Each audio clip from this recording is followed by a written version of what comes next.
All right, what makes, oh, cut.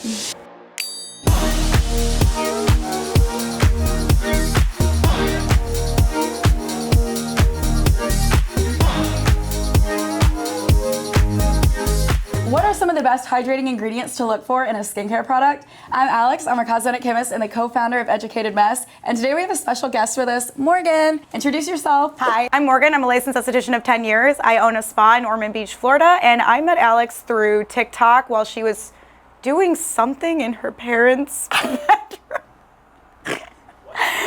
Well, she was showing people how to make a moisturizer while she was in her parents' house. And I thought it was the coolest thing in the entire world. And I was like, I'm going to do that one day. Alex is letting me pretend that I'm a cosmetic chemist today. You're not pretending. You are becoming a cosmetic chemist today. Wait, what? All right, so Morgan loves sake bomb so much that she told me she uses it on her body. So I thought we would make a massive batch of sake bomb for her body today with some of her favorite hydrating ingredients. Alex is over-exaggerating a bit. I love sake bomb just like anybody else would, a very reasonable amount. I also thought we would add urea. So sake bomb doesn't have urea in it, but since we're making it for the body, I thought it'd be a cool addition. First of all, we're gonna do our water phase in this beaker. Let's go. Pop it. So first up, most cosmetic products, you're gonna start with the water.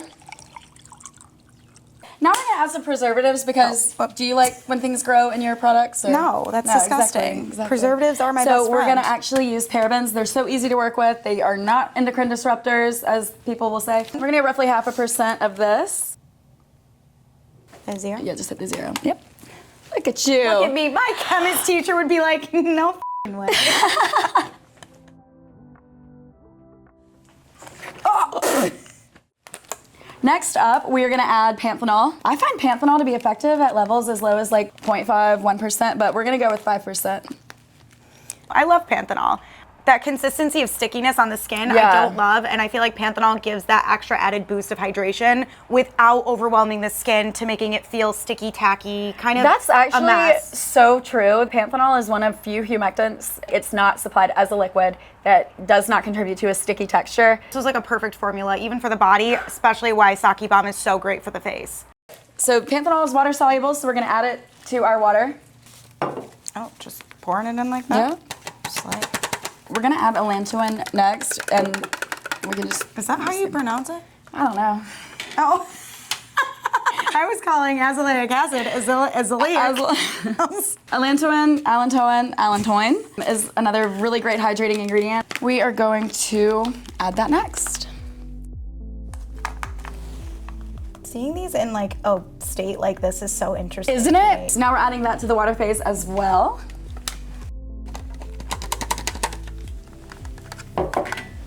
We're gonna add urea now. This is gonna be great for some resurfacing benefits. Since this is for body, we're going 15%. I like it. One of my favorite ingredients in body care is urea. I have very dry, eczema-prone skin, and so I just think urea, it can resurface, it can help promote exfoliation gently. Like exfoliation, It's that keratolytic, so it can help with like flaky skin. Yes, the KP. Yes, and then it's also hydrating on top of that. One of my favorite body lotions is the Prequel Urea Milk. Have you tried that?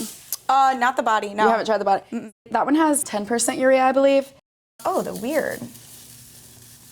They're like little balls. Go. What's interesting about the formula we're making is it's a reverse water and silicone emulsion. So this product is actually gonna be thickened by an interaction with the salt in the water phase and the emulsifier in the silicone phase. With the urea and some of the other ingredients, I figured we'd be fine with 0.5%.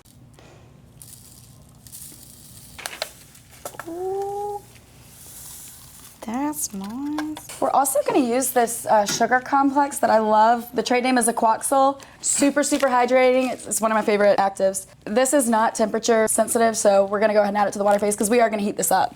Sometimes with actives, you're supposed to add the actives and at the very end, but this one is fine.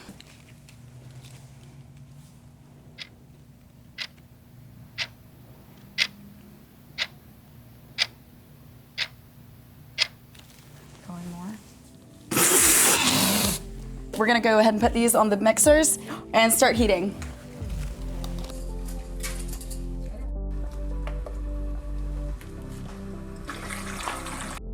We still have 2 more hydrating ingredients to add to the water phase. We're gonna add hyaluronic acid. If you've ever heard that hyaluronic acid can swell up to 1,000 times its weight in water, it's true, but it also takes a long time to go into a formula. So we're gonna prehydrate it with glycerin to make it go in a little quicker. We're gonna do like 5% glycerin. Now we're gonna make a little slurry. Ooh. This. I'm gonna think I'm absolutely delusional and think that I can make my own products after this. You can. So. Now we're gonna add. Can I put it all in? Yeah. What shocked me was that hyaluronic acid wasn't even in a liquid form. It was in a powder form. It's funny because it does thicken the product though, and if it's like higher than like 1%, I feel like it really starts to pill. And it's funny when a brand will be like 20% hyaluronic acid. I'm like, dog, that would really be a powder. Like you just rubbing the powder on your face. Yeah, like you might have used 20% of a 1% concentrate, but you know. Now we're getting started on the silicone phase. First thing we're adding cyclopentasiloxane. This is super lightweight silicone. That's why Sake Bomb has such a refreshing texture. Bursts.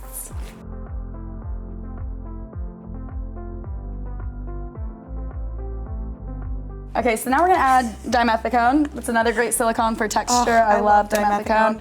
Anything that has a nice texture that you actually enjoy probably has dimethicone in it. Literally. Oh, squalane was the other one I needed. Oh, I love squalane. Yes.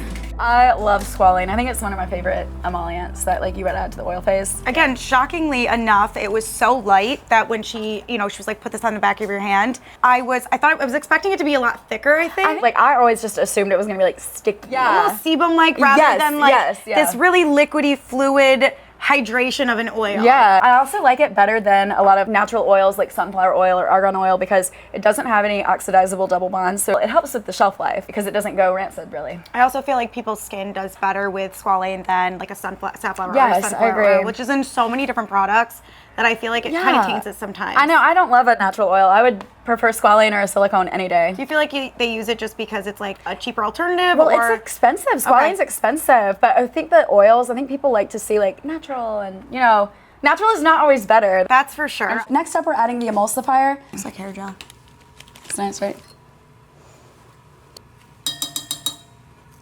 Oh, that was so close. And now we're also gonna add some tocopherol, vitamin E. It's a great antioxidant. It's good for skin, but it also can help prevent a formula from becoming rancid in the oil phase. Beautiful. I'm getting better at this. Now we're actually gonna switch and put the silicone phase on the mixer. Our water phase has been completely like dispersed and all of that. Because it's a reverse emulsion, we start with the silicone phase and then we slowly add the water phase in like in a dripwise manner. Specifically with Sake Bomb, it is a reverse emulsion, so instead of all of the oil being trapped inside of an external water phase, it's the reverse. So it's all your water-soluble humectants and ingredients trapped inside of this external silicone network.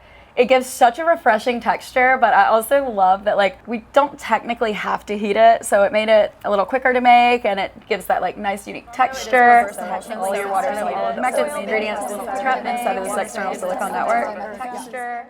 Don't you agree? Yeah, totally.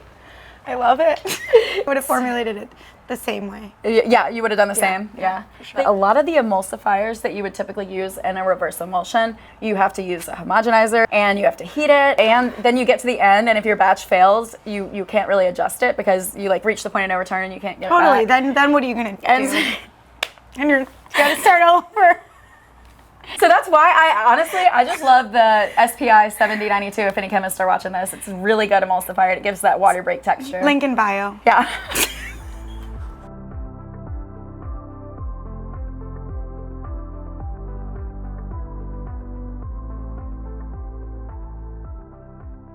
This is like Dumb and Dumber in a kitchen right now.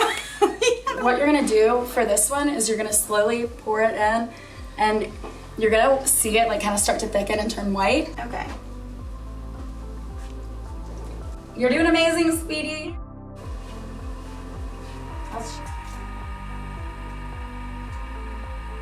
It's so fun because when you start getting close to that point of saturation, you'll see as you pour it in, it kind of beads up at the top and then gets incorporated. It's gonna have a slightly different texture to the sake you're used to because of the urea. We're good. We did it? We're done. Was that fun? It was so fun. You've officially made your first skincare product. Yay! What I love about reverse emulsions like this is that water break texture, because that emulsifier breaks upon contact with like pressure. As you saw, like the water was like trapped inside that silicone. It is so silky. Oh. Dewy.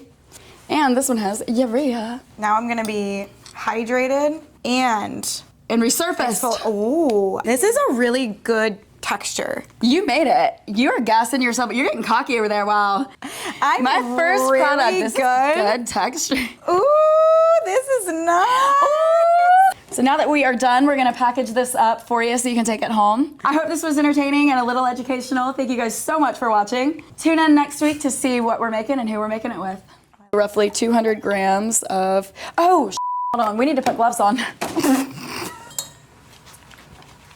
Literally, you would have it all over your face. Just the way I like it. Hell yeah. What the are you talking about? Get off of here. Sometimes you gotta jack it off. Can you? I feel like we're in like a Disney show when they like peek around the corner through the doorway and they're like, oh, we were just watching. Thank you guys so much for watching. Hold on. We'll see you next time with another exciting guest, and we're gonna be making another product. Or tune in next week to see what we're making and who we're making it with. Oh, I like that. I like that. That's good. That's a wrap.